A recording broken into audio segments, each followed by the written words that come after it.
hari audio ngiye guplayinga ubwo abantu nibumva mfite uruhare mu gusenyuka k'urugo rwa Kimenyi na Muyango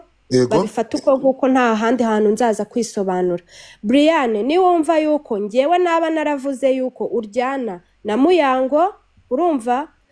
ukanga kufata ukuri uraba wumvishe ubwo ngubwo ubifata uko nguko ngewe nta handi hantu nzaza kugusobanura ubwo tugende nawe tubeho nk'abanzi ubwo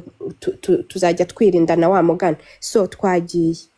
nta kintu bintwaye inshuti yanjye mwari bisheri ngo reka twumve sibyo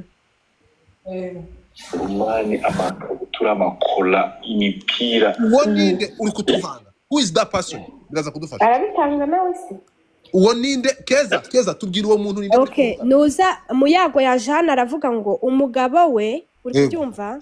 ngo abango yagize gutenga ibi nibyo yavuze mwabyuvushe sinshaka kwisubiramo ngiye namba nanabyibagiye ubu ngubu sibyo so uyu nguyu rero no mugabo we avuga uburyo Brian amwinjirira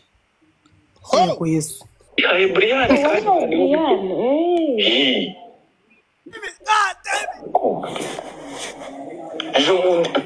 Muyango hari gym bona Brian hari gym ndavuga se what kind is that mbere Muyango namubwiraga tugende gym reka dano umunebwe ubu ngubu umuntu ari kubyuka akijyana ku cyumweru yijyana gym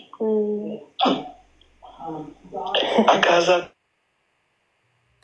rero afite ukuntu avuga umuntu nabi ku buryo ubireba ukabona nibyo yarambwiraga ngo reba mu kanwa Brian mukomeza uko nameze mu ruki mani naza nkabona ngewe mu otayo kuba namuturisha nkabona Brian ahubwo niwe muntu umuturisha buryo nge ntazi nawe naramubwiye ati ngiye mbona mani warabaye umurezi bene no kwikimana ariko umva so rero nta muntu n'uyu rwose dutandukanye ukuntu natandukanye